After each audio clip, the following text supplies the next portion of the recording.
I thought things were going too well then. I thought we were totally on the ball then. You've got sound now. Yay! I forgot to turn the receivers on the cameras. Mic had buzzing, okay. Is everyone all right? We should have sound now. There's a static buzz. Do you have a static buzz? You should be okay, Louise. Am I okay? Can you hear me? That's your line. Okay, is everyone okay? Can you hear me? Can you hear me and can you hear Louise? Sound is on. Yay. Great. Yep, everybody can hear. Good. Okay, fabulous. Yes, so whenever we come into this room, I'm always complaining. And today, it is rather warm in this room. So I've opened the door. You can hear the kids running back and forth outside. They noisy next door. They knew. No, that's the school kids running past the front door. Yeah, but that's all I can hear is up the stairs, down the stairs. Well, the stairs is outside next door. Oh. That's how loud it is. He, chap who lives next door, works in days. They always have a static buzz on Mondays. All right, how is everybody today? Today's, yes. We thought we'd be on a little bit early today. We're actually pretty much all on the ball really today. We're not rushing. Well, we've taken it easy, haven't we, after my ordeal. I had my first COVID jab yesterday. And yeah, I know I don't look that old. I know. And I was doing rather well until about 4 o'clock in the afternoon. We sat out in the summer house, or the shed, as Louise likes to call it. I don't want to sound like, Yeah, it's a summer house. Yeah. What was it? 6 foot by 8 foot with anyway. So it's nice, isn't it? It is nice, yeah. It's a nice summer house. It just sounds a bit in the summer house. What, in the summer house? In the summer house. I don't want people to think we're posh. It's a summer house, so yeah. And then I had a bit of a tight chest, and we went in, and watched a bit of telly for an hour, and I fell asleep. And then I had shivers, and I was all over the place all night. My breathing was erratic apparently, and I was asleep, and yeah, I didn't. You're fine though. You're making it sound. Don't put people off having the jab because you 100%.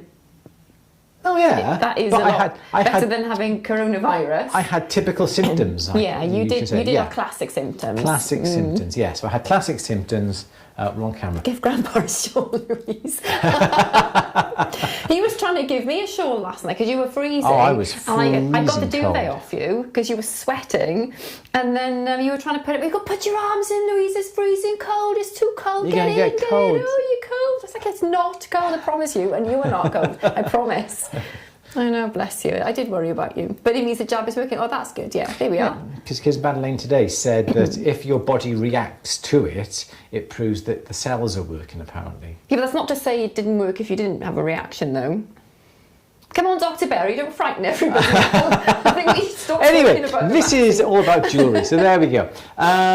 So how's everybody today? Everybody should be looking good. Partner was off her feet for 4 days. See that? Poor 4 days, Louise. And I'm here the next day, soldering on. Yeah, but some people are fine from... All right. A mild headache for 3 hours. Yes. It's everyone's... Wait till I have mine. I'm having a day off work. You're going to book a day off. You've got to ask the boss first. God, yeah. Hard now in front of your friend. Okay. Or you may have antibodies already. Yeah, it's at the end of the day, it's what it is what it is, isn't it? Did a cable unplug? No, Romy, no, Amco, I think it was because I didn't actually turn the receivers on the cameras. So I hear a buzzing now. Lost half the... You do from Louise's mic. I don't know why Louise's mic only brings her out of the left channel. I don't know. Buzzing again. Oh, hang on. Hey, Louise, you're off. Am I? Your batteries are flat. I know the feeling. Hang on, everybody. You do that in real life. Oh, take the batteries out. If only that was a possibility. How are we on now on this one here? There we go. Louise, it should be fine. Okay, can you hear me now? No, you've gone off on there as well. Oh. Come on, Louise. I didn't even notice. Come on, Louise. Sorry, guys, but I thought it was going too well. It's just as well we came on early. Yeah. It's not 4 o'clock yet. Louise's batteries ran out. Hang on. There's happen very often. Come on. There we go. You're on. Excellent. Now can You're you hear on. me? You're on. Hey. Hey, we've still got 4 minutes to spare. Oh. All right. Anybody want to say anything? Anybody want to have a chat about something before we start? You seem to miss the beginning. Trevor, no, you haven't. We just came on a little bit early because we were a little bit organised today. But as happens, we didn't turn the receivers on for the microphones and Louise's batteries ran out. Oh, my gosh. So we're all good. We are all good. So today we're going to be announcing the winners of our pendant competition. Louise has got all the people on a spreadsheet that we're going to be choosing today. Best rose gold solder. I don't think there is really a best rose gold solder. It's just a rose gold solder. Does dust not get in your borax? No, it's pretty much nice and clean, as you can see. Yeah, that's like that. Admittedly, downstairs where we do, well, where there's Jason working and myself, it does get a little bit dirty, but to be honest, that's fine. A little bit of dirt and you can always wash it out under some hot, soapy, under some running water. Yes, Louise? Romy asked, how was your birthday? Oh, my birthday. I had my birthday last week. It was my, yeah, I won't say how old I am, but it went very well, didn't it? I got spoiled, thoroughly spoiled as usual. Can't remember what I had now. It seems so long ago. What did I have? You had your sign for the gym, didn't you? Oh, I had a nice sign for the gym. I had my sign for the gym. I had some aftershave and sunglasses. I had sunglasses that I Which can wear now. Because you didn't even remember that you had. I didn't, seriously. I thought this morning. I thought, oh, my birthday. What happened? My birthday. I could not remember. Oh, thanks. No, it wasn't that. It's just it's the jab. It's the jab. It's playing havoc. So thank you very much, everybody, for your belated birthday messages. Thank you so much indeed. Do appreciate it. What other news have we got? We were looking at. Oh, David, thank you very much indeed. Look at the red light. Is it going? It's not flashing. It's not flashing. Do it instead. I'll do it. I have to do it myself. Hang on.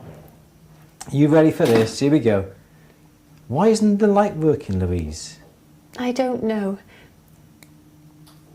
Hey, there you go. Thanks, There you David. go. It's there. Great.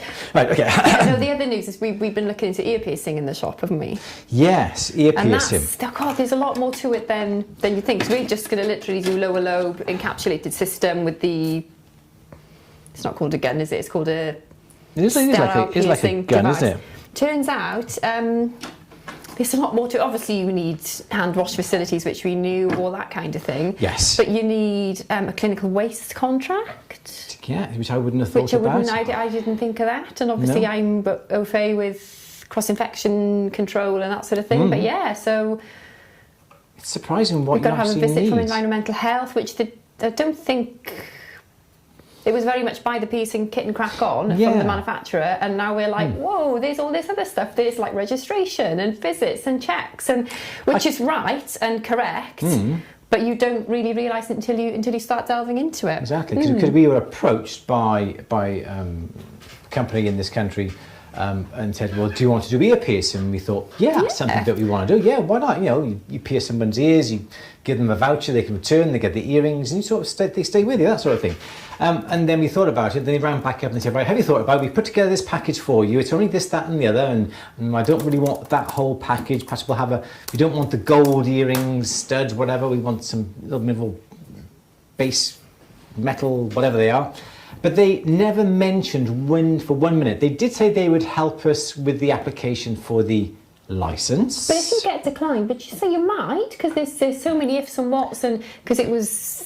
But that's all they mentioned. They didn't mention anything about what you should have. And I think what they should have is a little checklist saying, you think you're doing an ear piercing? This is what you need to. Buyer beware. Look into it before you. You need to look into hand wash facilities. It's got to be only hand wash. You've got to be elbow operated. Do that again. Elbow operated taps. That's made you know now, isn't it? Yeah, there's loads. Clinical waste. Yeah. So I was surprised with clinical waste because I remember I heard you saying, you said, even they're just sterile caps. Yes, it's the swabs. They may have blood on the swabs and that. But then if somebody's bleeding before you pierce them, something's gone wrong, haven't they? Yes. So I was a bit like, you decline the offer then to pierce someone's ear. You're bleeding already. I'm not going to pierce your ears today. So, no. So it is something that we are looking into, but we didn't realise we had to look into it so deep, did we? Oh, Beyonce's earrings. Yeah, Victoria. I liked them. They were just too big. Yeah. I'm not quite sure. It's sort of, don't know. I think it was just me and one other person said they liked them. But I'm not sure if it was you. Was it you, Victoria? But yeah. It was the waist. The waist was like not natural. The waist was sort of like that, wasn't it? And the hips went out and the top went out and the earrings came down. I think though, when you looked at the whole, obviously I'm not going to wear them, down the junction on a Friday night, am I? But the whole outfit. It worked well, yes. Yeah, it was the whole thing, wasn't it? The dress and very striking. Yeah. Absolutely. Cool. All right then, should we start? Yes. Yep. So that's up. We're gonna wrong camera. We're going to announce the winners of the pendant competition, and also we will be working out how much we have raised in total for cancer research as well. That you've obviously donated and been very, very generous with all your donations. So thank you very much for that. Okay, shall we start? Louise? You've got to do your little bit first, haven't you? Which I normally interrupt, and then you have to start again. Which you have. It is Monday, the 22nd of March. You have to do it again now, because you've done it wrong. It's Monday. I was right, 22nd of March. It is 22nd of March, yes. It's Monday, 22nd of March. Time for our question and answer. Louise. Yeah. May we have our first question, please? Yes. Mike is asking, a long time ago I used cyanide stripping salts. Is there a better way now besides cyanide? I want to clean the parts I can't reach. You laugh. Well, I'll clean the parts I can't reach. I didn't laugh, you laugh. Get a loofah or something like that. You can buy some safety stripping salts, yes. Years ago, I remember buying some cyanide stripping salts, and I used it with a simple little, like a 9-volt battery, and it did an amazing job at stripping off the layer from the gold. You can get suitable non-cyanide stripping solution. I don't know what sort of bath you've got. You may have the mini bath or the mini plater system where you have the little 3 little containers in the front with the drag out baths behind. You may have that sort of thing, or you may have your own little dedicated stripping unit. But yes, you can get non-cyanide safety stripping salts. Yes, you can. Just have a search. Suggested an electro clean. Which is virtually what it is, yeah, electro stripping, yeah.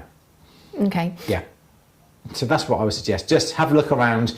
But yeah, years ago you used to get the cyanide, but I'm sure it would not be allowed or completely frowned upon now with like health and safety.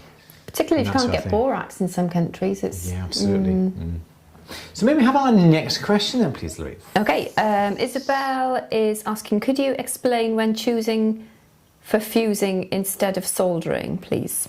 Choosing for fusing. For fusing, you're a poet, Isabel. Usually fusing comes along when you have like a fine silver or a fine gold that you can actually fuse the surfaces together. So yeah, fine silver you would have the surface perfectly clean, the joint nice and tight, and just simply heat it up, and as soon as you see the metal start to shimmer, that is when the surface just starts to melt, then it will all fuse together. You can do it another way. Now, I did this little technique and I got into a bit of an argument with somebody on Facebook when I said I fused silver, sterling silver, and they said, no, you can't fuse sterling silver. And I said, yes, I did fuse sterling silver. So again, what I did was,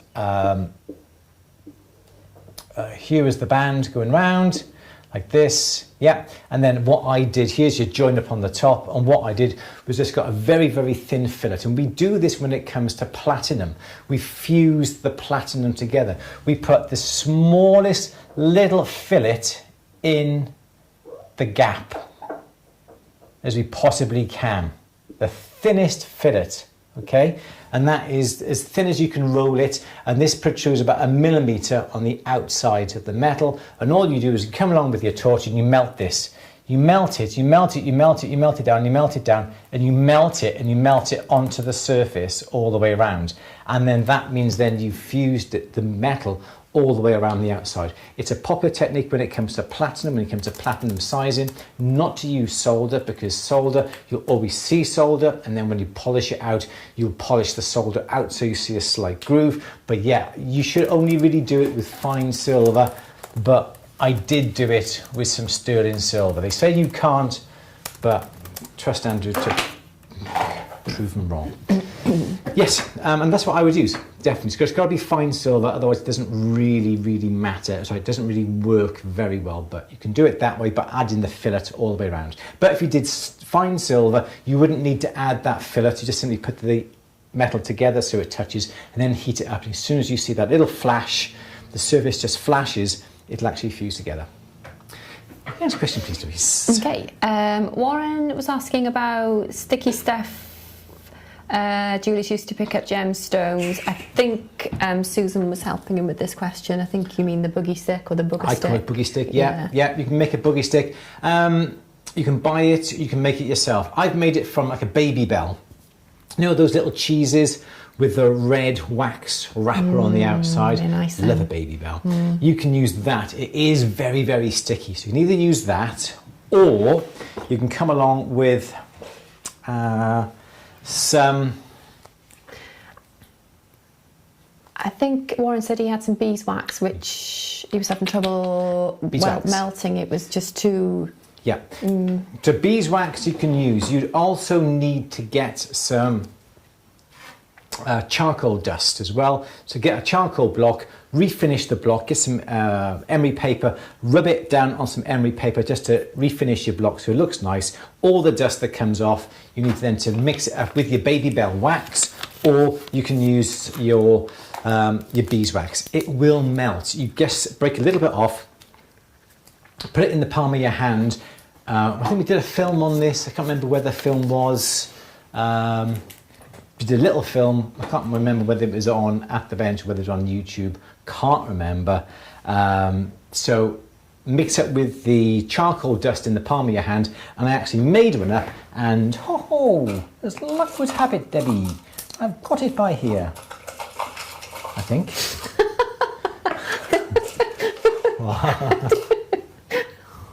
There we go, there it is there. Is that it there? That's it. This is my little boogie stick. I'm sure this is my boogie stick. This is what I made. Yeah, and it's just that. It's just a bit of wax, bit of beeswax with some charcoal dust, or baby bell wax with some charcoal dust, and you just form it onto the end of a stick or onto the end of a bit of wooden rod, or just have it as it is. Some people will use blue tack, like sticky tack. White tack, something like that. That's just as good. So some people use that. So it's not going to leave a residue. Well, I suppose you can clean off any residue anyway. It shouldn't really leave a residue. You can just wipe it off. It's just wax. Just wipe off. Yeah. My cheese stash. Absolutely.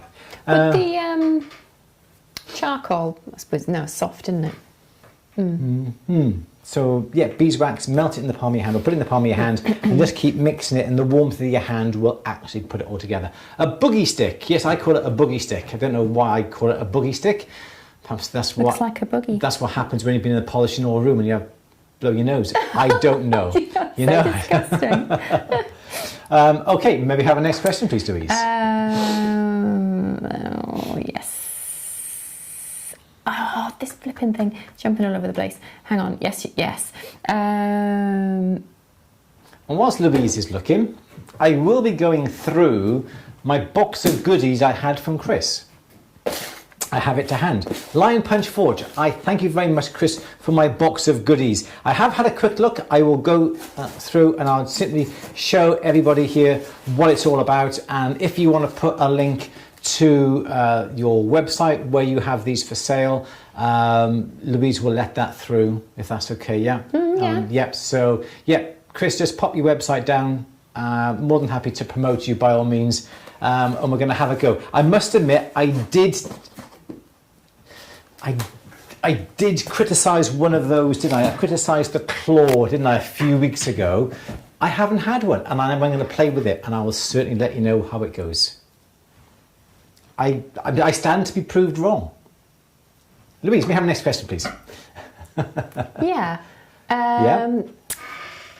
Penny is asking, and Penny from India and Albert is asking, are you planning a session on types of burrs and their applications?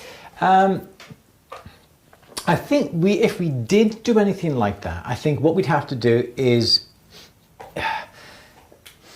get hold of someone like Birch or Comet. I got some lovely, gorgeous Comet burrs I managed to blag. Absolutely gorgeous. I've used their twin cut cup burrs. Oh, absolutely fabulous. So there's two brands that I would recommend. Birch. How do you spell Birch? I never know how to spell Birch. How do you spell Birch, Louise? What's on it? Is it B-U-S-C-H? It's on the pad there. S-C-H, yeah. B-U-S-C-H. I always think there's an R in it, but there's no R. And Comet. So those are the two brands. I'll tell you what we'll do. If I can approach either of those brands and say, give me some burrs to play around with, and we will promote them on perhaps a question and answer. We'll do nothing but burrs. Burrs for setting, burrs for decoration, burrs for all different types of things. Perhaps we'll do that. It's not planned, but we can plan it over the next few weeks, by all means, can't we? Yes. Yes. Next question, please, Louise. Marcia is saying, I'm trying to set up a small cab in bezel with jump ring. Hard to hold down, and I don't have thermalock. Anyone have some suggestions how to hold it down while I use the bezel rocker? My fingers hurt. Yeah, easiest thing to do is to grab yourself a bit of wood. Is it an oval bezel, you said? Jump ring, cabin bezel, a small cabin bezel. Okay, yeah. So the best thing to do is to get yourself a piece of wood. Yeah, there's your bit of wood. Here is your bezel on the top. Just get 4 nails and drive a nail in. Yeah, nail, and nail this side, yeah. Trying to hold it in place. Perhaps you could do it that way. If these are sticking too high up, well then just make sure that they just stick out below the bezel. Okay.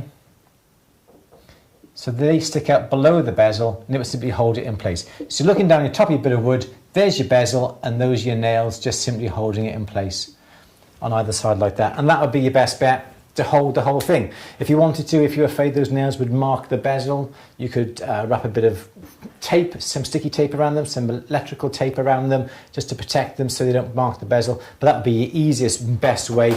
Or you could actually perhaps use something like,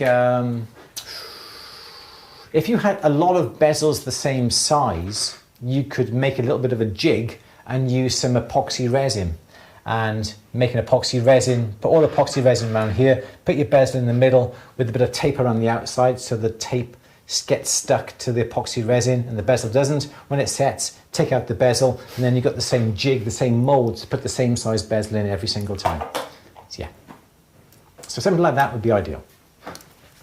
Fiona would like a burr demo too, please. Okay. Okay, so when they say burrs, do you mean burrs as in sort of like setting burrs or burrs for texturing, or what sort of ideas do you want to do with burrs? Well, Penny has said the last time she looked on Cooks and Gold there were about 19 different types of burr.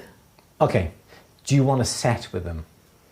That's the thing. So if you're on about setting burrs, let me know and then we can aim the burrs to the specific applications. That would be the best thing. So just let us know in the chat what you want to do with your burrs, setting, texturing, whatever. Just let me know, and then we can sort of go down which alley. I don't want to go down the alleyway of, texture, and you go, well, I don't want to texture, I want to do setting, and so forth. So yeah, just let me know in the chat what you want to do with your burrs, and yes, we'll certainly do that.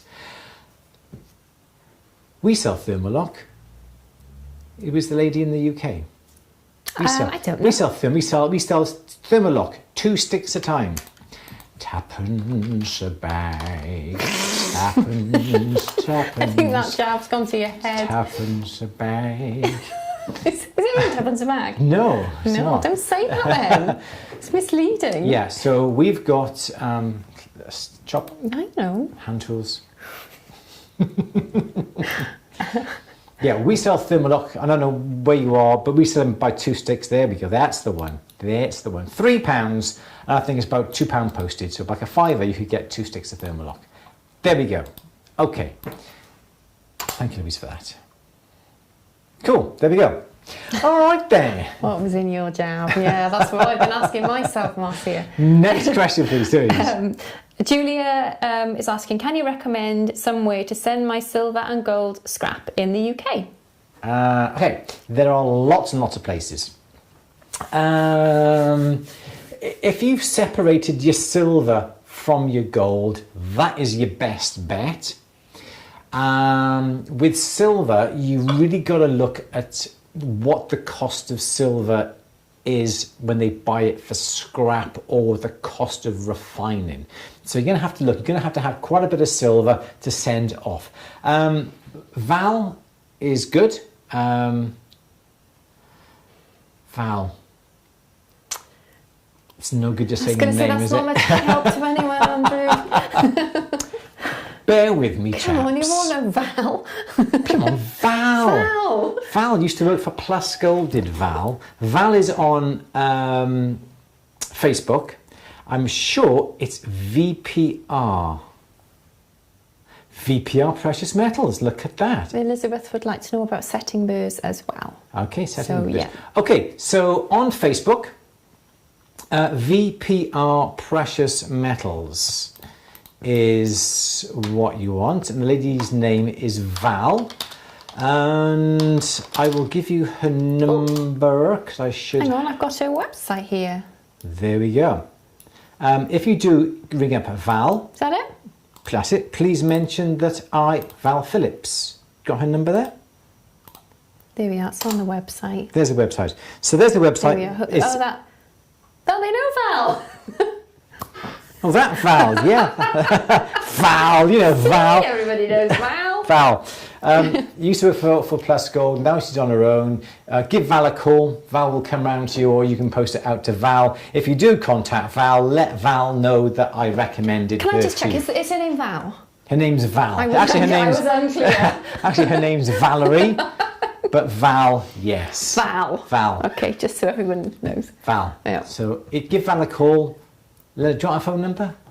It's on the website, isn't it? Get it there, yeah. It's on the website. Please get in contact with Val. If you ring Val, say Andrew Berry recommended us to you. Please stop saying Val. Can we have the next question, please? Lost all meaning now. Louise. Okay. Okay, so we've done that one. Kenneth, lovely to speak to you earlier, Kenneth. I have had great success in making the textured ring using sand casting. Oh, well done. 65mm length works fine, but 75mm the silver will not flow to the end before solidifying, even with making the edges 2mm. Okay, so I want to know. So the do I have my scrap in here? I usually keep it all together. So what would be the reason? No, I don't. Would be perhaps you don't have enough of metal coming down. So what you've got to have is obviously a lot more than what you need to fill up your little gap within your delved clay. So the more silver you have, the more weight is being pushed down. So yeah, you've got your, for argument's sake, here is your mould, here is the gap in your mould, here is the side view of the strip that's in here. So yeah, you've got to get everything into this ring as fast as possible. So if you have a very thin sprue, it's not going to work. Try and make it into a nice big thick sprue. Obviously it's going into like a 2 or 3 mil depth, so you can't have it too big. But the trick is, because gravity is the major part in what is happening, obviously gravity pulls it down, doesn't it? You have a small little bit of metal to go in here, gravity will take it down, not a problem. But the heavier the object, the faster it will go and be drawn down into the mould. So your sprue really should be full, your pouring channel should be really, really full of silver, because you've got the gravity pushing it down into the mould itself. So if your silver is solidifying at this sort of point here, you either want to have more metal in the top, pushing it down. So when this is starting to be molten, you've got all this metal behind it, forcing it down, especially if you're pouring it and you keep the heat upon the metal. If you just pour it perhaps directly into it, it may not go all the way, but pour it from a little bit of a height, it may get enough downward pressure to fill that gap. And also it has to be that superheat. So what's silver melt at? 1100, 1000 degrees, something like that. Take it up higher than what it needs to be. And like I always say in all my films, when you're melting your silver down, you think it's molten enough, and you swish it around the crucible and you get it nice and there's no little lumps and bumps sticking up through it, and you tap it and there's nothing else coming up, and you think you're ready to pour, wait, keep heating it, another 30 seconds, keep the heat on it, you're lifting the temperature of that silver higher, you then keep that flame on the molten metal until you actually pour it in, and as long as you keep the torch on that silver as it's being poured into the mold itself, it won't have a chance to cool enough until it gets into the mold itself. So there's lots of things to play around with, and if after all that you feel that you cannot, and you find you cannot get the metal down to the end, 75 millimeters or whatever, you may have to make the ring a little bit deeper to allow for that to come down. But I think you should be able to pretty much get it to go all the way down using those tips. You know, a big sprue, getting the metal in as fast as possible, get a lot of the metal, and when you've finished, if there's enough metal up here that's doing this right above here, you've got all this pushing down, and I think you should make a perfect cast. Sorry to get a bit emotional. Maybe have a next question, please. Malgo is asking, with which compound should I use your white nylon brushes? Anything that you want that's a pre-polish. You can use something like this. This is a block of Tripoli, as you can see. Or you can use, I just used two different types. I just knocked your camera then, Louise. You still, there we go. There's a Tripoli that I use, and there's also some Menzurna I use, but as long as it is a pre-polish, this is they call this Menzurna a heavy cut. As you can see, this is heavy cut. We use this, I think we use this all the time downstairs in the workshop. We use the grey or the white one because they say that's ideal for a white metal, but I think that's really good, the Menzurna heavy cut or Tripoli. It's got to be a pre-polish. I think the mops are just that little bit too rough for a fine rouge. I don't know what, and I should actually learn what Lux polish is. We met the guy who produces the Lux polish. I should learn what those colours are, but I don't. So I apologise for my ignorance when it comes to that. But any pre-polish would be fine. Nice and easy, wasn't it? Next question then, please. Susan is asking, have you ever electro stripped or cleaned jewellery using electro cleaning? If you, by using stripping salts, yes. Is that what you mean? Oh, thank you very much, David Soul. Thank you. I really do appreciate it. Thank you. Thank you, David. Our lights aren't good enough. I'm going to turn it on for you. I don't know why our lights aren't flashing today. We're going to put our lights on for you. Let's ask Val. Oh, have I mentioned Val? Woo, woo, woo, woo, woo, woo. I don't know why they're not working today. But thank you very much, David, for that. The Baby Chick Fund. Yay. The last one was was the Wine Fund. I preferred the Wine Fund more. Was it Wine Fund? I'm not quite sure. It was Andrew's birthday fund, that was. But thank you very much. No, I think that was for the baby chicks as well. Oh my gosh. Thank you very much, David. Really do appreciate it. Thank you so much. Okay. Next question, please, Louise. Okay. Oh, we did that one, didn't we? What type of compound? That was the one we just did. Rose gold solder. I saw one about rose gold solder. Yeah, there's only one type of rose gold solder. I just buy it from Cookson myself, or buy it from Betts. I can't find it now. What's the best rose gold solder? Yes, I don't know whether I'm sorry, I can't remember whose question it was. I don't really think there is a best rose gold solder. The problem with rose gold solder, it's never the right colour for the metal that you're actually using. So I don't know which is the best, to be honest. Just use the smallest amount that you need. Tight fitting joints, you're going to get the most minimal amount of discoloration, because it's never the right colour, never the right colour. Speaking of wine, how is your homemade blackberry wine? Blackcurrant, it's a blackcurrant wine. It's still in the demi. Drank it all. Oh, the second batch. The second batch is still in the demi-johns. It stopped fermenting. It's just maturing at the moment. And in fact, Louise did ask me this week, when are we going to decant it into the bottles? We can't do it too quickly. I said leave it about another month, and then we'll put it into the bottles. It's going really nice, the black currants. Because I think we told you guys, didn't we, about the nightmare we had with the corks popping left, right and centre, and we had to put them in the shower, didn't we? And then no more pops. Put them in Gracie's shower, yeah. Hope she's not watching. So we can't bottle it up too early, because the same thing might happen again. Exactly. Yeah, the whole thing with the cat. Yeah, that was another story. But the wine's going down very well. Maybe have a next question then, please. Louise. Yeah. Leah's asking, anyone know where to get Continum silver? What silver? Continum? C-O-N-T-I... Not sure. Not sure what Continum silver is.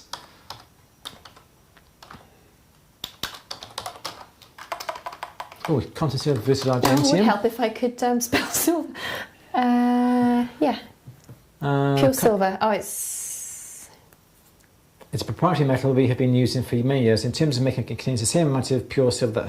The pure silver doesn't give us much information, does it? Don't know. It's obviously Stuller's. Is it Stuller's version of... It's probably something that you know, but it's just another term. Is it like Argentium then, is it? Is it non-tarnishing? Is that what it is? But I don't know. Never heard of that. We will certainly look into it. We will with a bit of palladium in it. So is this going to be a bright white silver that doesn't tarnish then, I presume? We will look into it. Yeah, continuum. Thank you. Okay. Thank you, Lee. We will look into that. We don't know. Sounds interesting. We'll let you know. May we have a next question, please, Maria? Yes. Rose gold solder.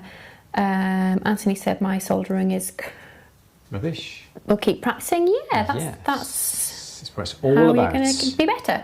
Happy birthday. Thank you, guys. Thank you. Yes, they're doing the over 80s vaccinations. Okay. All right. Oh, where did we get to? Sorry. Nice. From 11Blue8.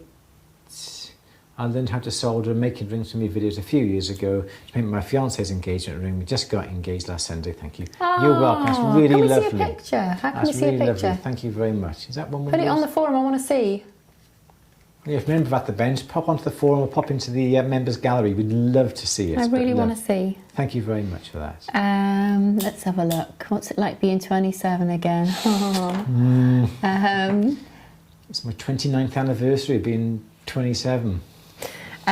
Chris is asking, had some hard time electroplating, don't have colour consistence. Any advice? Yeah, okay, so the surface has got to be absolutely spotless. What you can do, and people do use an acid just to strip the surface. So what we do with our plating unit, we use a Yentner RN1, I think it is. It's cold. It's a cold bath solution. I don't believe in having to heat up solutions, because every time you heat up a solution, it evaporates and you've got to add more distilled water to it. So I don't believe in a hot bath system. I believe in a cold bath system, because it's always, you're coming towards the end of the day, you're finishing off a job, the customer's coming in, oh my gosh, she's coming in, oh, usual thing, what happens is Jason goes, yeah, just finishing now, yeah. That's exactly how he talks. Yeah, oh, yeah, it's in the cleaner, yeah. And this is Jason, so if we had a hot bath system, we couldn't wait for the whole bath to heat up to be able to rhodium plate. So we got this cold plate system. Is that why we've got that for Jason? Really? So it's not for Jason. That's just the excuse that I use. Okay. The fact there's always a job that you always leave to the last. Oh. Way! It's going off. I don't know who's. No one's given it anything. Nothing happened. because of nothing. Nice one. Bobby, Thank you, guys. wanted to thank you for your efforts towards cancer research. Thank you very much. We'll let you know how much we raised in a little while. In fact, we'll do it now in a minute, actually. Can you tell me where to donate? Are we still accepting donations? Yeah, of course we can. Yeah, so they can donate it direct. It's entirely up to them, whatever they want to do. Are you accepting donations via PayPal? Yeah, probably PayPal, they will take a percentage off if you don't do the right. What can we suggest? Direct. Do it Bobby, direct. Directly. To Cancer Research UK. Yeah. Okay. Give the link. Yeah, absolutely. Okay. So, what was the question again? Have I done electroplating? So the solution. So what we do is have the ultrasonic by the side. So we ultrasonic the item, get it completely clean. We rinse it then in distilled water. We have a bath just for distilled water, a beaker for distilled water into there. Then we put it into the electro cleaning. Now this isn't a stripper, this is a cleaner, and that just cleans the surface, and then from there that goes into another distilled water container. Then we will then put it into the rhodium, or we'll put it into the gold plate.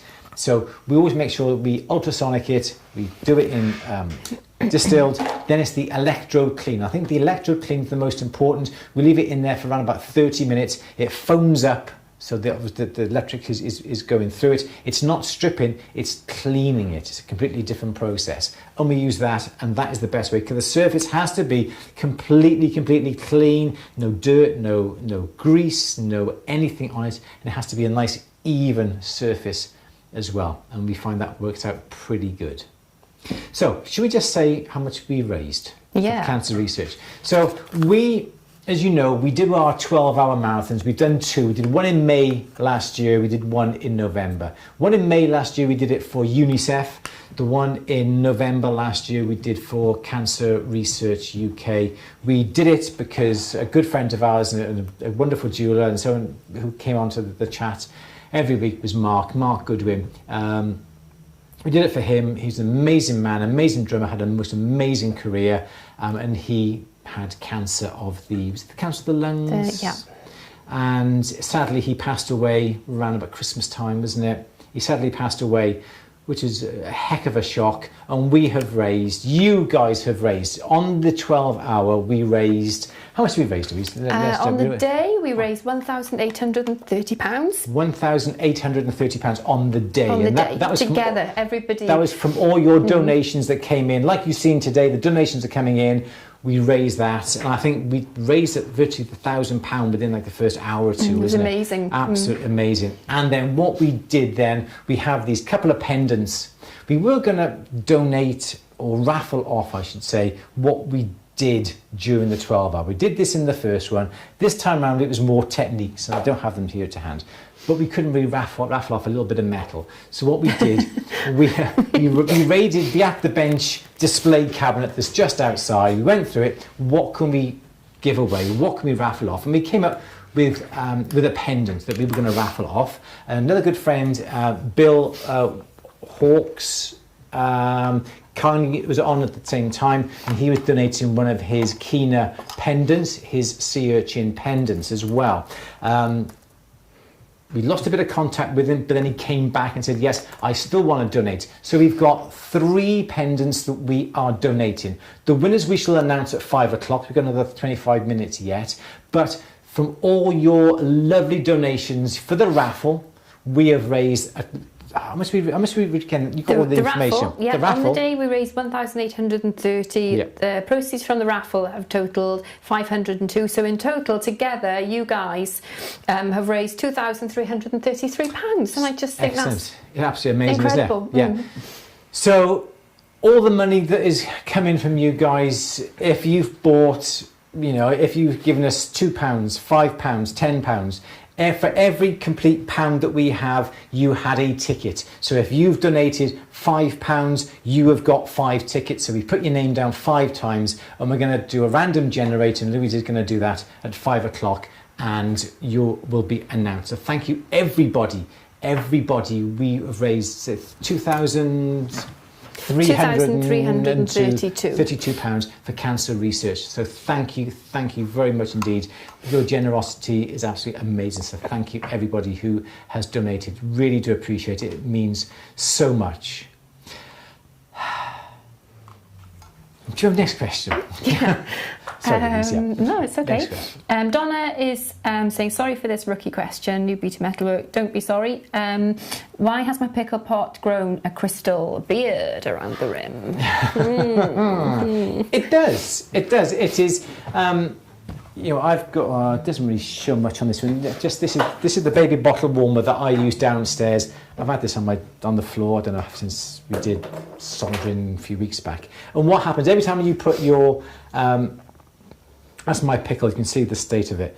Every time you put your item in it, it splashes, doesn't it? It splashes around the outside. It evaporates, and then you get the little bits of crystals. The safety pickle happens to be sticking around to the outside edge, and that's just simply what that is. It is when you put the item in, it goes like that, and it gets stuck to the outside edge. And yeah, I get a little bit of. Can you see on the edge of here? Here we go. Yeah, I've got like bits of crystals on the outside of this, where they just simply come along, then they evaporate, and that is the crystals that is left. Almost like growing crystals when you're a kid. You get some alum. No, not Alan or Val. You get some alum and you mix it with water, and then as it evaporates, you put it onto a string, don't you? Then you get all those lovely, lovely crystals appearing. And that is what is happening. It's simply that. All you want to do is just get some gloves or get a bit of stick, knock them back into your pickle, add a bit more water, and you can crack on with your pickling. So it's not a rookie question. Any question is a good question. Absolutely. So if you still want to donate, you certainly can do. So Louise has put up there, cancerresearchuk.org. Please go onto there and donate. And if you're a UK taxpayer, do the, what's it called again? What's it called? I wasn't If you're a UK taxpayer. Oh, gift aid. Gift aid, that's gift it. Aid, you can click gift aid, and then you get the tax back on that as well. No, you don't get the tax back. No, you don't. The Cancer Research the charity get the tax back. Yeah. Absolutely. May we have the next question, please, Louise? Yes. Kristen is seasoning a 2-inch crucible for the first time using borax and a MAP gas torch. Yeah. The borax wants to ball up instead of flowing to form a layer. Any insight or tips? You just need to have more heat and more borax. All you got to do is are you using powdered borax? Because if you, this is a bit of a trick. Heat the crucible at first, okay? So the crucible is hot. Then get your powdered borax, then sprinkle your borax over your crucible. And because the crucible is hot, the borax will stick to where it is being sprinkled. And you can sprinkle it all over the crucible itself. Keep heating it and the borax should stay where it is. And if you've got enough borax on there, it'll all melt. Because what happens, I could actually do a little bit of a demo on this. Could actually be a lot better. So yeah, you've got the side of the crucible that is that shape, isn't it? You've got it in your holder. So you heat up the crucible, there's the addition. You heat it up with the flame, here's your flame here. It's nice and hot, it's starting to glow. Then you sprinkle your borax all over, literally all over the edges, all over the dish part. So there's that in the middle, there's your pouring spout. Okay, you sprinkle it all over the whole crucible. When it is hot, this borax will stay where it lands. If you put the borax on before you heat it up, the torch will blow the borax, and the borax may not be covering the whole crucible. So when then you do heat it up, the borax will go in little pools, little balls. But as long as you've got plenty of powdered borax, nice and hot, you should be able to season it nicely. Plenty of borax. You can't have too much borax at all within this. If you do have too much borax, you can simply put the crucible on the side, heat it up so the excess borax can come out, but you can't have too much. As long as this area here, this dish part, is completely covered, you should have no problems at all. But it's the heat that you need and plenty of powdered borax. Next question, please, Louise. Okay. Oh, Janet is asking, can you grate the borax off the cone using a nutmeg grater? Oh, that's posh. That's posh. A nutmeg grater. My mother had a nutmeg grater. Yeah. It's a grater with a little compartment in the top. You used to keep your nutmeg in it and close it up. Yeah, that's handy, isn't it? It's like a little, like a D-section grater. My mother used to do that upon her rice pudding. Oh, legendary. If you wanted to, yeah. Or just don't use it for your nutmeg afterwards. No, perhaps not. No, definitely not. Just get something like perhaps an old pestle and mortar and bash it up to get the powder. That's what I would do. Or just buy some powdered borax. Or if you heated up the actual crucible itself, you could get the end of your cone and push it into the borax, into the crucible itself. That's what often I do with the end of the borax. If you're melting down, just dab the end of the cone on what you're melting down, and that's just as good. And also, when your dish becomes completely, completely caked, and this caked edge comes all the way around, and all you got is a little area in the middle. If you if you put this in the basin with some warm water, you can then chip off all the old bits of borax that you can keep, that you can sort of pestle and mortar or pulverise that and use that in your melting down, so it never goes to waste. Last question, please, Louise. Okay. Alexander is asking, what's the difference between using a stripping machine and aquaregia? So the aquaregia is nitric and hydrochloric acid. Extremely dangerous. It actually etches. It's so strong it'll etch through glass. You've got to keep it in a plastic container. That will strip.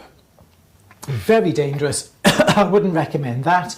So you would put your piece into that. It will dissolve whatever goes into it. So if you have a piece of jewellery, you put it into it. It will start to almost strip it. It starts to etch at the surface. If you have a stripping solution, a stripping Plato or a stripping plant, it uses the solutions, the electrolytes in it, and a current to take one from the other. So from the anode to the cathode, I can never remember. Is it anode to cathode or cathode to anode? Can't remember, whichever way it is. But yeah, it strips the actual piece through an electrical current. So two completely different things. I wouldn't necessarily use aquaregia for stripping. I think it's very dodgy myself. Yeah, it's extremely dangerous. And eats the, yeah, exactly it is, yeah. Yeah, next question, please. How to set a stone sea pebble on both sides domed into an open bezel that is only a strip of silver around it. It slips and is difficult to set firmly. So you need to use something like an epoxy resin, and you want to put that on the inside of your bezel before the stone goes into place. So perhaps what I would be inclined to do is get your strip of metal and perhaps you're stripping. That's what I had my injection, Louise. What did you do? I was trying to say, it makes. Oh no, diddy bums. So perhaps here is your sea pebble, okay, that's slightly domed. Make sure that the bezel that you put on the outside is obviously going to be wide enough to be able to be burnished over onto the surface. If it's too narrow, you're not going to get enough metal burnishing over onto it. And then also what I'd be inclined to do is where you have the bezel that is going around, then I can't really draw this at the moment. I can't draw this. Where you've got the bezel strip. Okay, so here's your strip of metal that comes round. Yeah, like that. And you've got your ring on the top there for your chain or whatever. This is the inside. I would put some epoxy resin on the inside. Put the stone into place, then perhaps wait for it to go off. If you use a 5-minute epoxy, you've only got to wait 5 minutes. And then just burnish over the outside edge. So you've got the glue holding it in place, and then you've also got the bezel coming over to hold it in place as well. So you've got a double sort of, go away phone. You've also got your two means of attaching the pebble into your bezel. The answer phone will kick in. I'm just thinking, am I expecting a call? Are you expecting a call? Do you want to go and answer it just in case? I did send that email. It's not going to be that, is it? Turn off your mic now. Right, so I will answer phone. Answer phone's kicked in now. Never mind. Before Boss Louise comes back and sits back down, let's crack on with some of this in there. Before we go any further, Chris, Lion Punch Forge. Are you still on, Chris? Thank you very much for all these goodies. Really, really do appreciate it. Oh, excuse me, Lion Punch Forge. Chris, if you're on, please put down the website for all these bits and pieces. I won't necessarily go through them all today, but we do have some goodies here. We've got a fancy pusher. I love these type of, this is one camera. This is a gorgeous little brass pusher with this really nice handle that goes into the end. A nice fancy pusher. We can use these pushers for all different types of things. It's great that the face here isn't highly polished. There's a little bit of a texture to that. This is really good. This is going to be ideal for pushing bezels over. Yeah, I know. Yeah. So yeah, so that's the fancy pusher. Okay, fancy pusher there. What else we got? The scribe. Now, I must admit, I was chatting to Louise the other day on about tools, and I like a tool that is made for its purpose, and it has to be practical, obviously, but there are tools out there that are really nice to look at, and one of the tools that is really nice to look at is the Green Lion saw. I haven't got a Green Lion saw. If anybody would like to donate me a Green Lion saw, I would love it. And I would love to use it because there are some absolutely fantastic reviews. But anyway, we're talking about nice tools that look at. And remember watching, wrong camera, that's on you. We were watching Chris make these scribes here. And I think as a scribe, it does a fantastic job. But isn't that absolutely fantastic? He's got like a wrought iron curly bit here with a nice bit of braided leather on the end. And do you know what? That's what I love about them. I don't know what any of them are, I'll be honest, because I look at stones. But they just look so nice, don't they? The attention to detail and... Absolutely. Because the problem that I've got is this. This is my scribe, yeah? Oh, and it's scribe, and it always rolls and it always goes. You never know where it is. But this has this little bit of a hook on the end of it, and you can hang it on the side of your peg. You can hang it on the drawer front that I got down here, and you know where it all is. Absolutely gorgeous. So thank you very much for the scribe. I absolutely love it. Made from old garage door springs, so upcycled as well. So that's what's amazing. Recycled, sorry. Recycled, yeah. Well, upcycled as well. Upcycled. And what's this one? This is a burnisher. This is a steel burnisher. Again, this gorgeous little detailed handle on the end. Adds a nice bit of weight to it, and a gorgeous little burnisher on the end. So another little fabulous burnisher, fits into the palm of your hand, and it's not just simply purposeful, it's also decorative with it as well. And I think that's what's nice, if you're taking nice pictures for your Insta, it's lovely for people to see. Yeah, absolutely. It is nice, and it always just plays have to be functional, does it? It always plays a part. You know, you can buy. It's like everything else, isn't it? You can buy a cheap car, can't you? You can buy a Mini that'll get you from A to B. Nothing wrong with a Mini, but it's years ago when I was a kid, they were quite inexpensive, weren't they? And then you had like your Rolls Royce, and they all did the same job, didn't they? It took you from A to B, but some of them took you from A to B in a nicer way, or a bit more comfy and a bit more stylish, and looked a bit better. And whilst the scribe here that I've got here does the job, it doesn't look as good as that little upcycled, recycled garage door spring one. So, yeah. I would imagine that's more ergonomic as well, because it fits in the palm of your hand more comfortably. I suppose it would do, yeah. You don't really often have a scribe in your hand long enough to suffer from anything like that, but then it is nice. You know, it's going your palm will fit around that nicely, won't it? And if your palm connects with it and your body connects with it in a certain way, it's always a pleasure to use. And the one last thing I'm quickly going to show you, I wasn't too sure on this. This is the, I do apologise, this was the claw, wasn't it? So this is the claw that Chris makes, and there's also some other bits and pieces within here as well that use it. And I must admit, I'm going to have a play around with this, and I'm going to see how this is. And I like Chris's little touch here. He's actually put on the end here, he's put at the bench. Which I think is a really nice touch. So thank you very much, Chris, for them. I'm going to have a bit of a play around with them when I get 2 minutes. Whenever that's going to be, I don't know. Yeah. I've just added the website to the chat. It's Lion Punch Forge.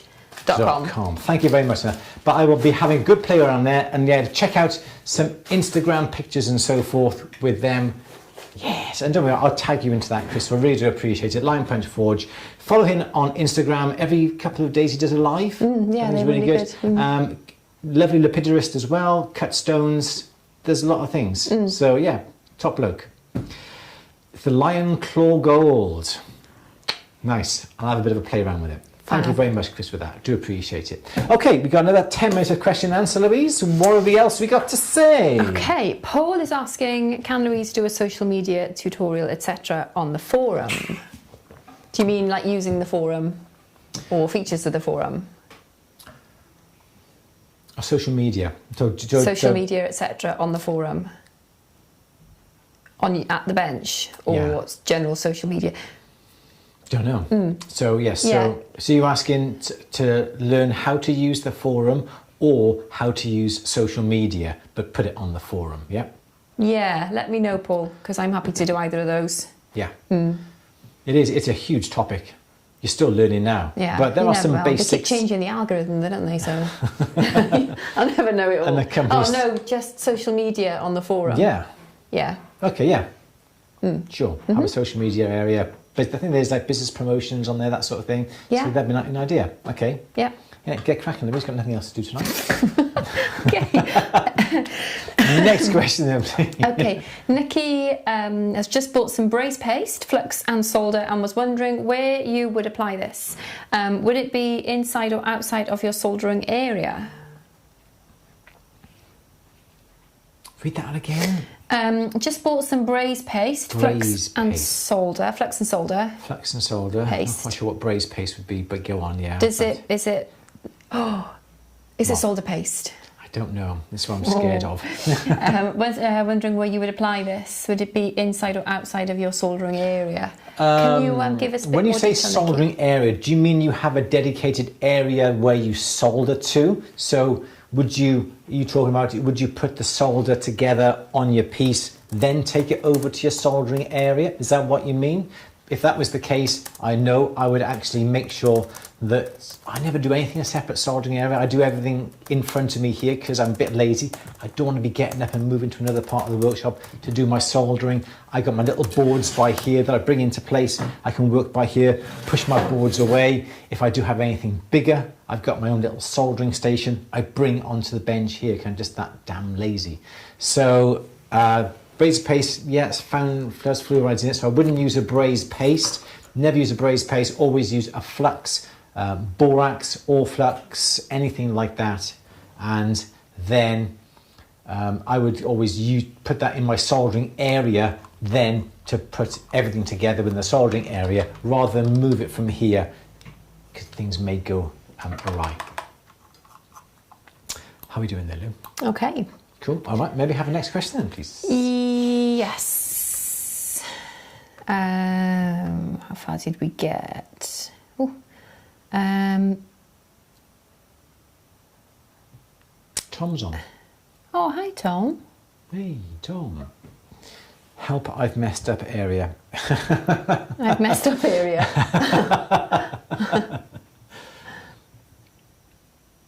We could have troubleshooting, couldn't we, actually? It's like, how do I rescue this? Yeah, okay. Yeah, that's a good idea. Okay, because yeah. I bet you there's going to be lots of common themes. Yeah. No, that's a really good idea. Troubleshooting. Okay, yeah. We'll have a troubleshooting or Kate. help me fix. Help me fix. Help me fix it. Yeah. Something like that would be good, wouldn't it? No. Help me fix it. Okay. All right, yeah, good idea. Yeah, I like that notes. one. Andrew, it's good to get up and go around. I know it is, but time is money. I do get up. I go and have a coffee every hour or so, but I always try. Plus, I'm in a shop, so in the back of a shop, back in the workshop, so I'm always getting up to see the customers or moving from here, there, everywhere. You? Believe it or not. See customers? No, well, I try not to. Jokes, Andrew Berry, thank you. So I would like to try, because if you have to get up from your bench to do work when you could be doing it at your bench, it's wasted time, wasted energy. Yes, you do have to move your legs, I appreciate that, but do everything as much as you can at the bench. Saves you time, saves you money. Next question, please, Louise. Oh, my computer jumped. Where are we? We need to do the competition, don't we? We do. Max, BMX for Dono 1. What's the best way to cast metal? Is it Delft clay, the white powder? Okay, so very quickly while Louise is just checking through this here, Delft clay is a brilliant introduction to casting. You can pick up a Delft clay set for about $60, $70, $80, £80, something like that, and you can do your Delft clay casting. It's brilliant, okay? Then you can use the investment powder with the vacuum table and the lost wax casting machines. That's going to set you back several $1,000s. So if you're starting off, Delft clay is brilliant. It does have its limitations because of the pushing it into the mold and bring it back out. You can't have any undercuts. Has to go in and out. So there are limitations, but you can work around those limitations. And for what that costs, it is fabulous. If you've got a couple of £1,000 to spend and got the time to learn how to cast, well then yes, you can get your investment and casting, vacuum table, investment table. You can get the whole thing. You can get the kiln, your burnout kiln. You can get your centrifugal caster or whatever, and you will spend thousands. And that is a really steep learning curve and getting everything right with that. And don't forget, if you do lost wax casting, as the name implies, the wax gets lost. The wax just melts out. And if you don't get it right the first time, you can't use that same wax again to do it because it's lost, unless you have a wax injector and a rubber mold, and you can make lots and lots of waxes. But again, you're adding hundreds and hundreds of pounds to your setup. So Delft clay is the way to go. Sorry, Louise. Quick question, then we'll do our winners. Okay. Susan is asking, how much finishing do you do on prongs prior to setting? Finish them. Totally finish them. Absolutely finish them. You, one little tip here, you've got your prong coming down here. This is on the outside of a, in 3 design, they call them belts. Galleries, we call them, why they call them belts. I don't know belt settings. So yes, so what I would do, I would finish it. When you do your little cutout like that into your prong with your, perhaps your 90-degree setting burr, okay?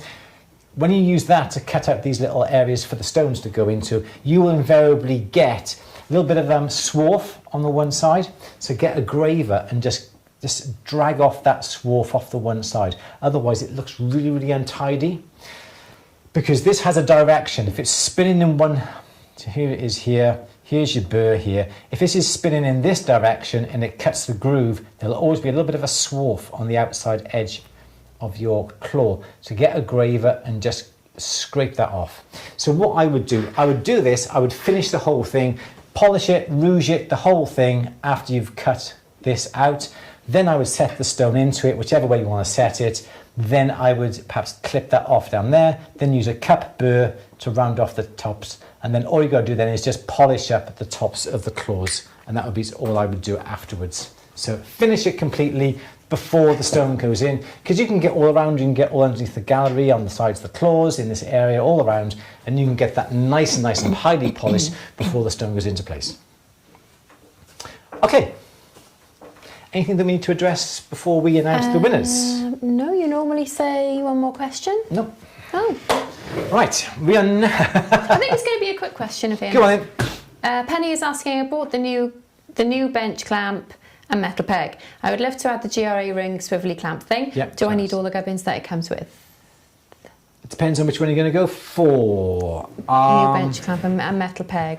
So yeah, so you've got them. So you've got the dovetail plate, or yeah, like this, or do you have the clamp on one, which looks like? Hang on. I gotta get to it. So there are others like this. You can get the clamp on. What? You didn't bring your book, did you? It's downstairs. I keep forgetting. So that's your clamp on, if you know what I mean, from New Concepts. That looks exactly the same as there. Well, that goes on to your dovetail plate on the GRS. You want the Benchmate system. This is the old original Benchmate system here that I had when I had it first. There we go. This is the old one. You can buy the brand new ones that are slightly different, but what I would buy is definitely get, this is back to front for me now, definitely get this, and also what you can do now, you can unscrew the bottoms and this part here actually comes out, and you have the separate piece that goes in that holds at an angle. So do I need everything? If you're going to be stone setting, I would definitely get the Encore system with the double ring holder, the inside and outside ring holder. Definitely get that, because you're going to be amazed that if you want to be setting a stone or needing to hold the inside of the ring, if you're drilling from the outside in, you've got complete access, 360-degree access to the ring itself, as opposed to having to take it out of the clamp, put it back in, tighten the clamp and carry on drilling. So there's lots of things, but definitely I would look at getting the Encore setters system, definitely. Okay. Right then, should we announce the winners? Yeah, there's just one question actually, which Susan asked an interesting question about, let's see if I can get it back up, sorry. It was about high-end jewellery and repairs. Let me just put it back. When you repair a high-end piece, how do you treat a Tiffany or Bulgari piece? The same as you do any other piece.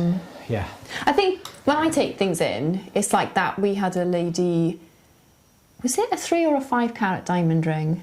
Yeah. And it was lovely, wasn't it? Yeah. It was just, yeah, it was, and you do kind of think, oh God, straight in the safe because of the, but then everybody's piece is precious, irrespective on how much it costs. So yeah, I think I can honestly say, even though I'm aware if things are financially more valuable than some things, yeah, I do still. You do, I think. I think it's handling. It's when you get used to handling. It's like when you're handling things in front of customers. It's like even like a charm, which is probably the cheapest thing in the shop. I still handle it with the same care as I do. And you give everyone the same amount of attention as if they're buying a £10 charm or a £10,000 ring. But it means more. That's why I love when we get like Mother's Day, things like that. When little kiddies come in, they save their pocket money. They just want to buy something for their mum, and it's just. I just love that because it means so much to them. Absolutely. Yeah. So yeah, we do take the same amount of care and attention, and yeah, I know what you mean. If you have like a Tiffany necklace in, but then in my mind,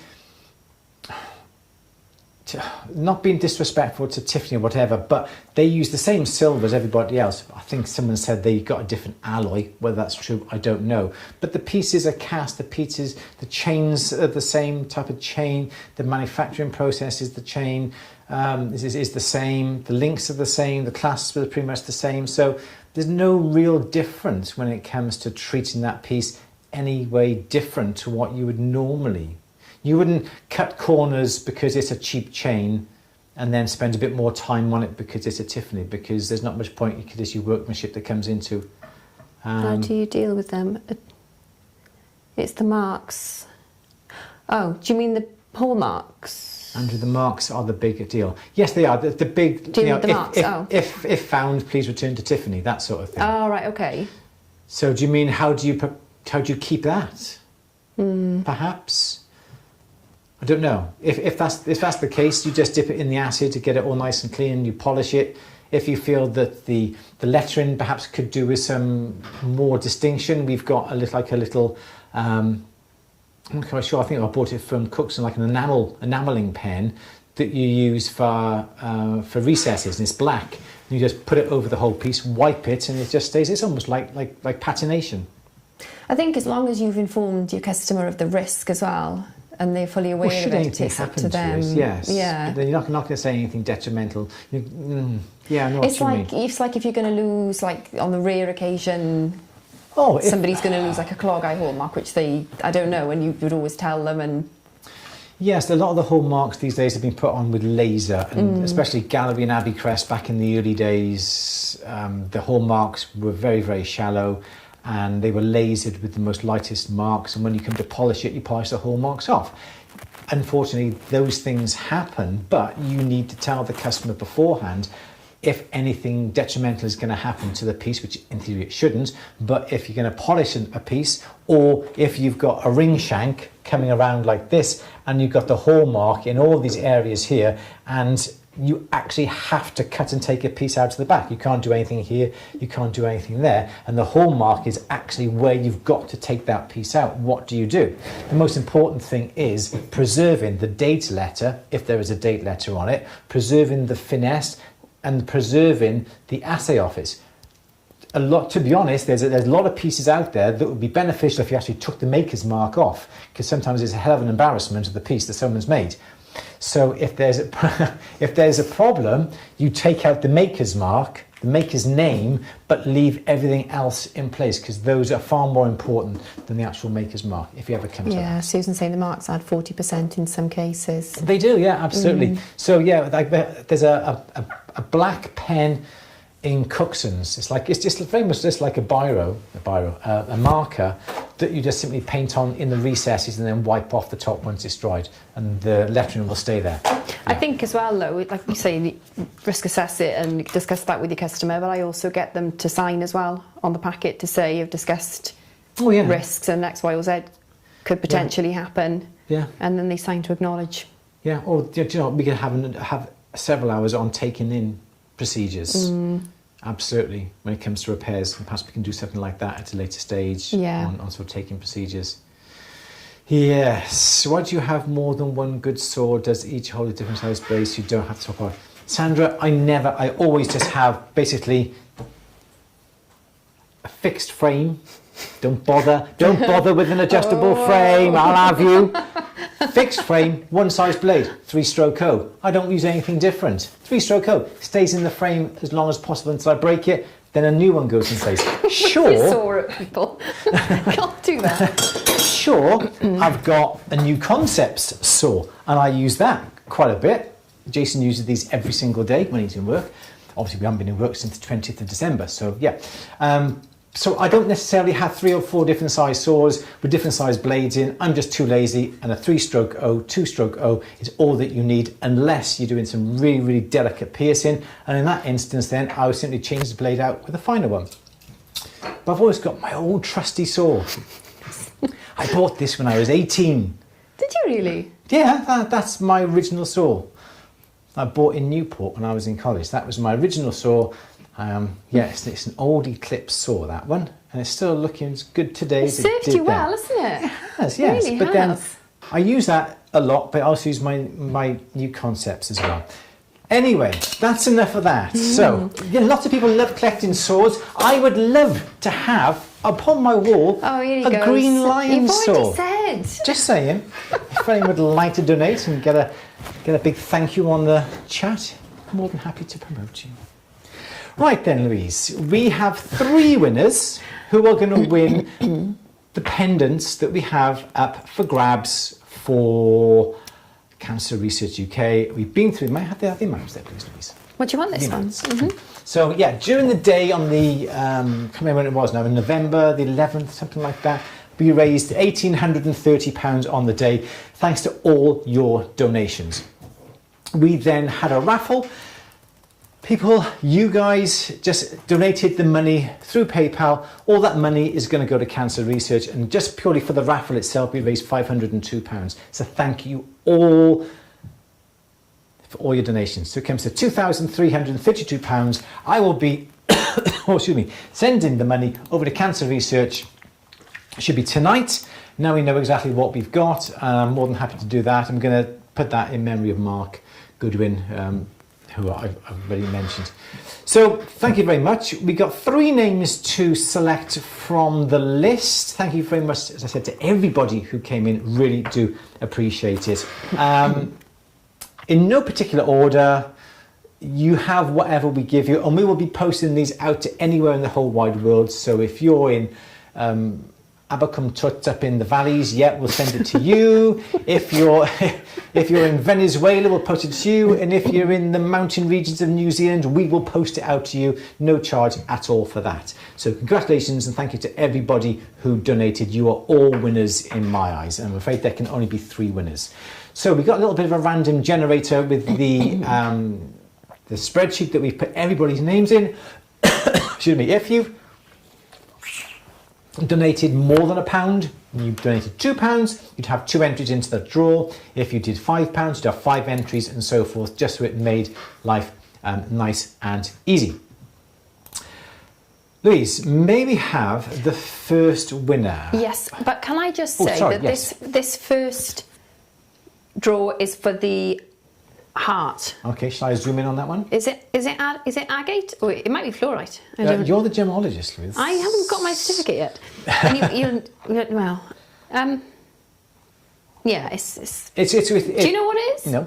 These are items items we made on At the Bench. So these are some of the projects that we made on At the Bench, and they've been in the cupboard. At the end of every project, it just gets put in the cupboard. So this is what we're going to be raffling. The first person to win this is going to be, the person is Louise. The person is, let me just put my little magic formula in.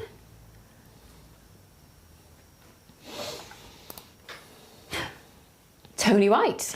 Tony White. Tony White, you have won this. Tony White, congratulations. We will be in contact with you later on tonight. If not tonight, it'll be first thing in the morning to arrange some information from you to send out your gorgeous, gorgeous, gorgeous pendant to you. Gorgeous, gorgeous, gorgeous. Check your inbox tomorrow, Absolutely. Tony White. Tony White. So congratulations, Tony, for that. The next prize is going to be one of these little autumn leaves that we did the roller print in. Again, this is another project At the Bench. Somebody asked me on how I made this and how I made a bit of wire. There we go, Louise. I shall zoom in on that one. That was just a roller printed leaf skeleton, and then I just got a simple bit of round wire, filed it top and bottom, and just bent it into that shape. So it looks like a leaf falling down from the tree, like that.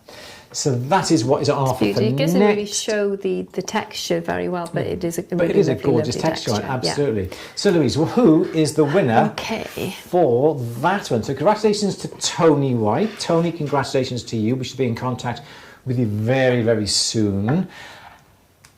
It's a bit of a funny bust, isn't it? Beg your pardon? It goes like that. So the winner of the leaf pendant is Christine Sharry. Christine Sharry, congratulations. Christine Sharry. Well done, you've won the leaf pendant. This is what you've won, Christine. And again, we shall be in contact with you next 12 hours or so, 24 hours, let you know. Got your email address as well here. Cool, thank you very much, Christine, for your donations, much appreciated. And for the third prize, we haven't got your prize here because it's going to come direct from Bill. It's one of his Kina pendants, which is one of the little sea urchin pendants. I think he said you could have the stone of your choice in the middle. I don't think he's going to go as far as a diamond, but I'm sure with the selection of stones that he has, you can choose. And we'll be in contact with Bill to arrange that as well. So the winner of Bill's Kina urchin pendant is, Louise? It is, I don't believe it, it's Louise Berry. Very funny. No, it's Sharon Cavendish. Well done, Sharon Cavendish. Congratulations to you. We shall be in contact with you again for all your information, so we can get these pendants sent out to you. So congratulations to, if I can remember this, Tony White, congratulations, Sharon Cavendish and Christine Sharry. Christine Sharry, congratulations, well done to the three of you. Well done, well done, well done. And I'm sorry if you haven't won, but you're all winners because all your donations are going to Cancer Research, and it is a fantastic effort on everybody's behalf. Thank you all very much. £2,332 going to Cancer Research. So thank you all very much indeed. Well done, everybody. Well done. Amazing. You were all amazing. So that's about it. Thank you all for joining us this afternoon for today's question and answer. We've got a few little topics to add to the At the Bench forum. Don't forget, if you are a member of At the Bench, don't forget to visit the forum, introduce yourself. It's starting to come together now. There's quite a few people on there posting topics. We've got some suppliers lists, some tool suppliers, stone suppliers list. It's starting to get a nice little community. And if you're members of At the Bench, please go onto there. It's on the dashboard, on the top. It comes up on the top forum. Yes, Louise? Penny was asking about the scratch in the topaz. She Remember, I was asking you about it the other day, wasn't I? And yes. It was Penny's question about the... Okay, yeah. So we're going to have a play around with this. I've got some diamond paste, and we're going to have a go using some diamond paste and the backing of some leather, some suede, and we're going to have a go putting some diamond paste on that and getting the stone and see if we can actually get a scratch out of a stone by using diamond paste. Haven't done it yet. We were Do you need to know the colour of the topaz? No. No, doesn't matter? I wouldn't have thought so, no. Okay. So we're going to have a go and see if it works, and we'll let you know next week. Yep. Cool. Yep. Thank you very much, Sandra. Thank you very much for loving the forum. It's still early days, obviously, but it's going to start to build up and it's starting to get a nice little community. And, you know, go on there. Louise and I are on every day or every other day as often as we can to answer your questions. And there's some great topics that are happening on there. Thank you for seeing about my white topaz. We will certainly look out, Penny, by all means. Yeah. Thank you all. We will see you next week. What's next week? We're still on lockdown, aren't we? Oh, when's it going to end? Hopefully 12th of April. When is it going to end, Louise? Oh, 12th of April. Fingers crossed. We've got to get downstairs ready for environmental health. For the that sounds really bad. It sounds as if they're going to be locking us and closing us down. For the ear piercing, they're going to come and visit us and go, whether... you need to tidy the place up. Yeah, tidy up anyway, whether you're piercing ears or not. we have just had, finally, the polishing room completely redone. We've had all the inside, all the walls have all been replaced. We've got some new units in there, new cabinets in there for the old polishing motor to go back in. That is the reason why it's a mess downstairs, because they finished doing all that. So we just got to do a bit of tidying up now, and I have to wait for one little item to come from IKEA, and that will be delivered next Monday. Yes, Louise? Jessie had a problem with signing up to At the Bench. There was an issue with PayPal, wasn't there, which has now been resolved. Yes. So if you try again, you shouldn't have any problem. If you do, get in touch with us via the ticket system, or you can email me at louise@andrewbow.co.uk. Yep. And if you have a problem with PayPal, you can always use a credit Stripe. card. Credit card as well. No, there have been no problems with the credit card system. It was only through the PayPal for the coding on that, but we were aware of that. That's all been sorted out. So thank you all very much. Spot of tea. Yes, we will have some tea, Tom. We're going to have some corned beef pie. Oh, yeah. Nice. And I feel a lot better. Some vino. I don't think we're going to have any vino tonight. She was quiet. Well, I was concentrating. No vino tonight. We've had quite a bit over the weekend, and last week, it was my birthday last week, and we celebrated. Oh, the espresso martinis. Oh, we had espresso martinis. We had that was supposed to serve 4 people, 6 people. 4 people. I don't know. They 6 were people, and it only served you and me with one drink. With one drink, you're supposed to have 6 drinks, but we got 1 drink each out of that. No, we got more than that. We had 2 each, 2 or 3 each. Ah, not so bad then. All right, everyone, love you and leave you. Go and have your tea. Go and go to bed. I know some people have been watching this in the middle of the night, so thank you all very much for joining us this afternoon. I'm going to have a lovely, relaxing night. I am tired. I'm going to have a nice early night to get up ready for work in the morning, bright and early. Louise, do you want to say anything?